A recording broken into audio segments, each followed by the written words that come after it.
Hello everyone, welcome to our channel অঙ্ক চর্চা।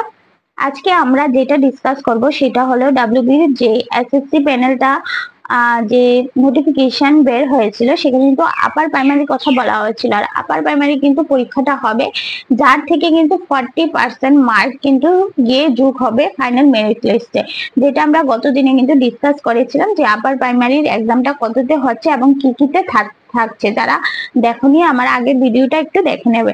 তো চলো আজকে আমরা ডিসকাস করি যে পরীক্ষা কিন্তু হচ্ছে আপার প্রাইমারি 150 নম্বরের পরীক্ষা হচ্ছে, যার মধ্যে কিন্তু আমাদের বেঙ্গলিতে থাকছে 30 নাম্বার, তারপর ইংলিশে থাকছে 30 নাম্বার, সিডিপি তে থাকছে 30 নাম্বার। আর হলো যারা সায়েন্স এবং ম্যাথ অর্থাৎ যারা সায়েন্স নিয়ে পড়েছে গ্রাজুয়েশন তাদের কিন্তু থাকবে 60 নাম্বার, বা যারা আর্টস নিয়ে পড়েছে তাদের কিন্তু থাকবে 60 নাম্বার। এটা কিন্তু হবে অপশনাল, যাদের সায়েন্স তাদের 60 আর যাদের হলো গিয়ে আর্টস তাদের 60। আর বাকি তিনটা কিন্তু সবার কমন থাকছে, বেঙ্গলি, ইংলিশ এবং সিডিপি। তো আমাদের ফার্স্ট বল দেখতে হবে যে আমাদের হাতে সময় কত দিন আছে। ঠিক আছে, আমাদের হাতে মেইনলি কিন্তু সময় আছে 90 দিনের। ঠিক আছে, তুমি যদি 1 তারিখ থেকে ধরো জুন মাসের যদি তুমি 1 তারিখ থেকে ধরো তাহলে কিন্তু সেপ্টেম্বর মাসে গিয়ে পরীক্ষা হয়ে যাবে। এবং সেপ্টেম্বরের কত তারিখ হবে আমি সেটা বাদিয়ে দিলাম, আমি ধরবো যে জুন মাস থেকে আমি টাইম পাবো, তাহলে জুন পাবো, জুলাই পাবো এবং আগস্ট পাবো। এই 3টা মাস কিন্তু আমরা পাবো। সেপ্টেম্বরের যে কোনো তারিখে পরীক্ষা হোক না কেন সেপ্টেম্বরটা আমরা কিন্তু বাদ দিয়ে থাকবো, কারণ সেপ্টেম্বরে যেহেতু আমাদের পরীক্ষা। তাহলে জুন, জুলাই, আগস্ট মানে কিন্তু আমাদের হাতে 90 দিন হচ্ছে। যারা এখনো কিন্তু পড়াশোনা স্টার্ট করোনি তাদের জন্য কিন্তু 90 দিন মানে হলো এনাফ। 90 দিনে পরীক্ষা পাশ করা কিন্তু খুবই মানে সহজ ধরতে গেলে, কারণ 90 দিনে 5টা সাবজেক্ট শেষ করা কোনো ব্যাপারই না, যদি তোমার আগের থেকে একটু আইডিয়া থাকে। এবার কারোর যদি আগে থেকে আইডিয়া না থাকে তাহলে তার জন্য একটু কষ্টকর হবে। কিন্তু আমরা জানি সবাই আমরা গ্রাজুয়েশন করে এসেছি, যেহেতু আমাদের এই সাবজেক্টগুলি আমাদের গ্রাজুয়েশনে ছিল, তাহলে সবারই আমি ধরে নিতে পারি একটু আইডিয়া আছে। তাহলে আমরা কিন্তু সময় পাচ্ছি কতদিন, 90 দিনের কিন্তু সময় পাচ্ছি। এই 90 দিনের মধ্যে কিন্তু আমাদের কমপ্লিট করতে হবে বেঙ্গলি, যেখানে থাকছে 30 নাম্বার, তারপর থাকছে যেটা ইংলিশ যেটা হলো 30 নাম্বার, তারপরে থাকছে সিডিপি যেটা হলো 30 নাম্বার, দেন যাদের আর্টস তাদের আর্টস, যাদের সায়েন্স তাদের সায়েন্স, এটা থাকছে কত 30 নাম্বার, 60 নাম্বার।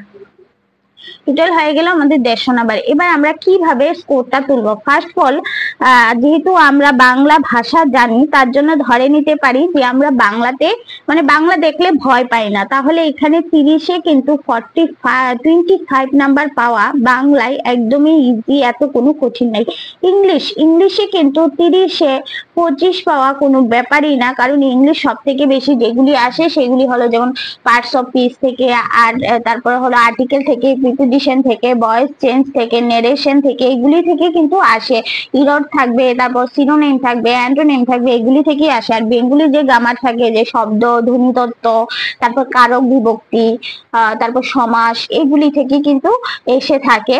আমি কিন্তু সবগুলি ক্লাস একটা একটা করে দেওয়া শুরু করে দেব, বাংলা, ইংলিশ সবগুলি ক্লাস। সিডিপি তোমরা জানো যে সিডিপি কিন্তু সিডিপিতে 30-এ আমার মতানুসারে মানে 30 পাওয়া কোনো ব্যাপারই না, কারণ সিডিপি কিন্তু কনসেপচুয়ালি কোশ্চেন আসে। হ্যাঁ, তাছাড়া যে সায়েন্টিস্টরা কি দিয়েছে, সায়েন্টিস্টের যে এগুলি কিন্তু ভালো করে পড়ে গেলে সব থেকে বেশি কিন্তু সিডিপির মধ্যে 30-এ 30 পাওয়া এতটা কোনো কষ্টকর না। 30-এ 30 কিন্তু সিডিপিতে পাওয়া যায়। তারপর কিন্তু আমরা যে সায়েন্স, যাদের ম্যাথ এবং সায়েন্স আছে, এবার তাদের ব্যাপারটা আগে খুব বলি, তারপর আর্টসের ব্যাপারটা আসবো। যাদের ম্যাথ এবং সায়েন্স আছে তারা সব থেকে বেশি সায়েন্সের উপরে জোর দেবে, কারণ সায়েন্স থেকে আসবে 30 মার্ক, যেটা হবে তোমাদের ফিজিক্স, কেমিস্ট্রি অ্যান্ড বায়ো। এবার বায়োলজি থেকে কিন্তু প্রায় 11 থেকে 12টা কোশ্চেন বায়োলজি থেকেই চলে আসে। আর কেমিস্ট্রি থেকে মনে করো 4-5টা আসে, কিন্তু ফিজিক্স থেকে আরো ভালো নাম্বারের আসে কিছু। ঠিক আছে, তাহলে আমার মেইন টার্গেট বায়োলজি দিয়ে কিন্তু আগে শুরু করতে হবে। যাদের ম্যাথ এবং সায়েন্স আছে তারা সবার প্রথমে বায়োলজি সিলেবাসটা আগে কমপ্লিট করো। সেই কোনো আহামরি সিলেবাস নেই, আমি দেখেছি, আমি কিন্তু তোমাদের সামনে সিলেবাসটা পুরোটা ডিসকাস করব।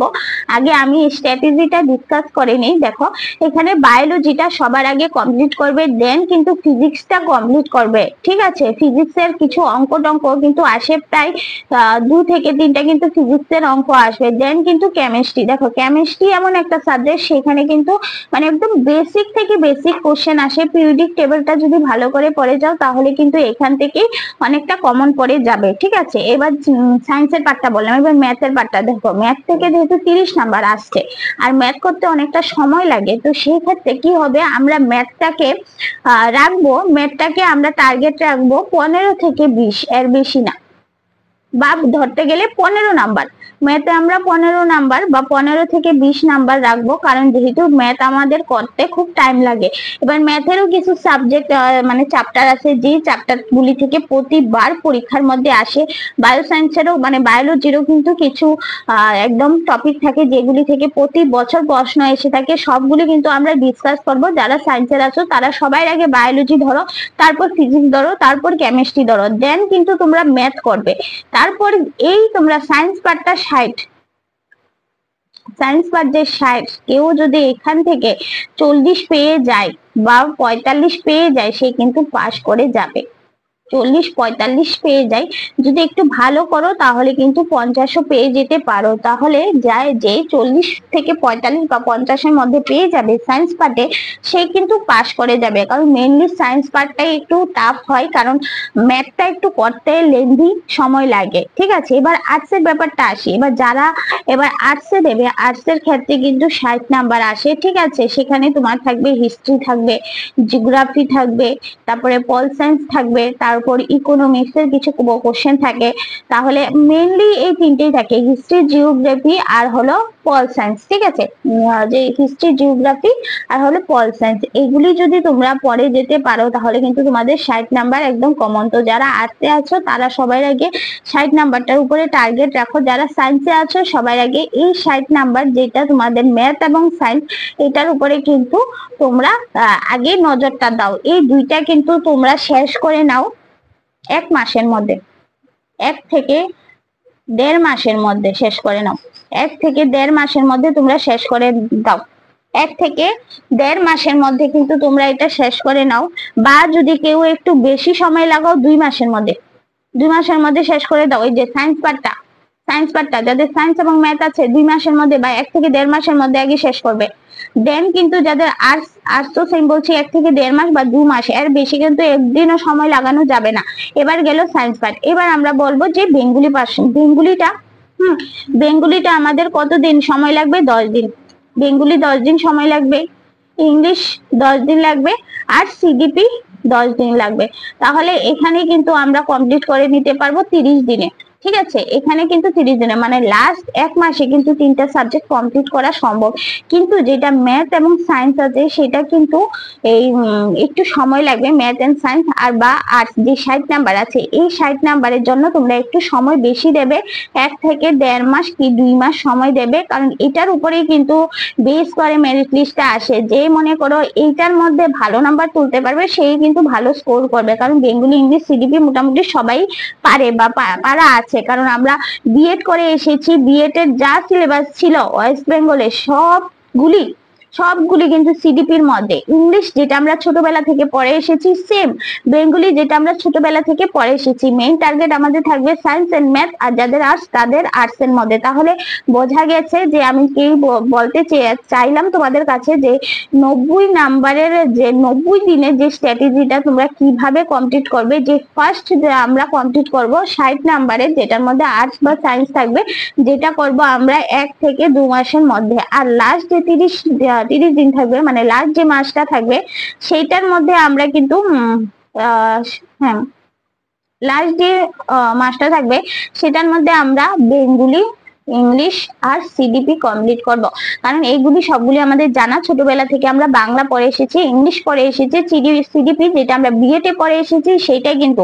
এবং সিডিপির মধ্যে কিন্তু আনটাচ করে কিছু নাম্বার যদি তুমি টিক মার্ক করো ওই মার্কশিটে আনটাচ করে তাহলে কিন্তু হয়ে যায়। কারণ সিডিপি কোশ্চেন গুলি কিন্তু এইরকম ভাবেই থাকে। আমি লাস্ট মোমেন্টে তোমাদের বলে দেবো যে কিভাবে আনটাচ করলে তোমরা মনে করো কেউ 2 নাম্বার বা 3 নাম্বারের জন্য ফেল করে যাচ্ছ, সে কিভাবে পাস করবে বা কিভাবে আর নিজের স্কোরটা বাড়াতে পারবে সেগুলি কিন্তু আমরা লাস্টে বলে দেবো। তো আশা করি তোমাদের বোঝাতে পেরেছি। যদি কেউ না বুঝতে পারো তাহলে অবশ্যই বলবে। নেক্সট ক্লাসে কিন্তু আমি তোমাদের সাথে ডিসকাস করব সিলেবাসটা নিয়ে, যে বেঙ্গলি সিলেবাসে কি আছে, বেঙ্গলি সিলেবাসটা কি আছে, ইংলিশ সিলেবাসটা কি আছে, সিডিবি কি আছে, ম্যাথ এন্ড সায়েন্সে কি আছে এবং আর্টসে কি আছে, সেইগুলি নিয়ে কিন্তু আমি নেক্সট ক্লাসে আলোচনা করব। আরেকটা কথা বলতে চাইছিলাম, অনেকে বলছিল যারা ডিএলএড করেছো তারা পরীক্ষায় বসতে পারবে কি না। যারা ডিএলএড করেছো তারা অবশ্যই পরীক্ষায় বসতে পারবে, কিন্তু তাদের যদি গ্রাজুয়েশন থাকে, যদি তোমরা গ্রাজুয়েশন করে থাকো এবং ডিএলএড করে থাকো তাহলে কিন্তু তোমরা বসতে পারবে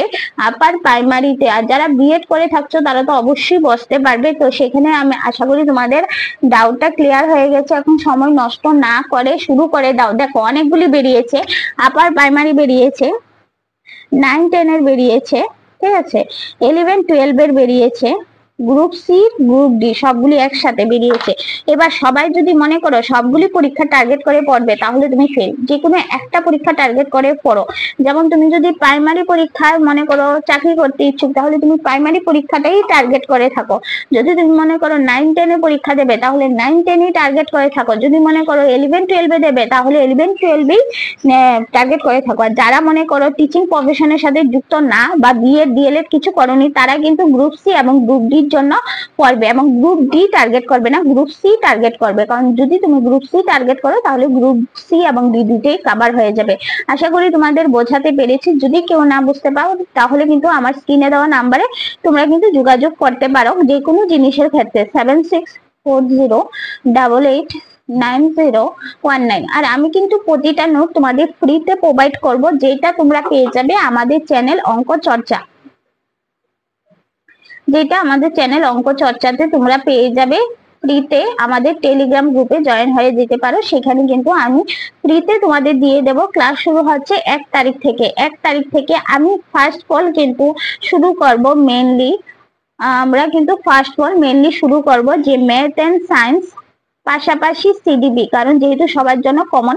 সিডিপিতে কিন্তু নাম্বার উঠে আসা একদমই ইজি। আমি কিন্তু সিডিপিটা দিয়ে শুরু করার চেষ্টা করব। ম্যাথ এন্ড সায়েন্সটাও পাশাপাশি রাখবো, পাশাপাশি কিন্তু আর্টস এর হিস্ট্রিটা এন্ড জিওগ্রাফিটাও রাখবো, কারণ এগুলি ইম্পর্টেন্ট আছে। মানে আমি কমন পেপারের সাথে সাথে কিন্তু যার যে সাবজেক্ট সায়েন্স ম্যাথ বা হলো আর্টস সবগুলি কিন্তু দেওয়ার চেষ্টা করব। প্রতিদিন কিন্তু 3 থেকে 4টা ক্লাস আপলোড করার চেষ্টা করব। আশা করি তোমরা যদি আমার ক্লাসগুলি ফলো করো তাহলে কিন্তু তোমরা ভালো স্কোর করতে পারবে। আর আমি কিন্তু যে নোটগুলি দেবো পুরোই ফ্রিতে দেবো, এখানে কোনো পয়সা লাগবে না। তোমরা কিন্তু সবাই এই নোটগুলি পার্সোনাল ভাবে যোগাযোগ করেও নিতে পারো, নিয়ে কিন্তু পড়া শুরু করে দিতে পারো। তো চলো আজকে এখানে রাখছি, বাই।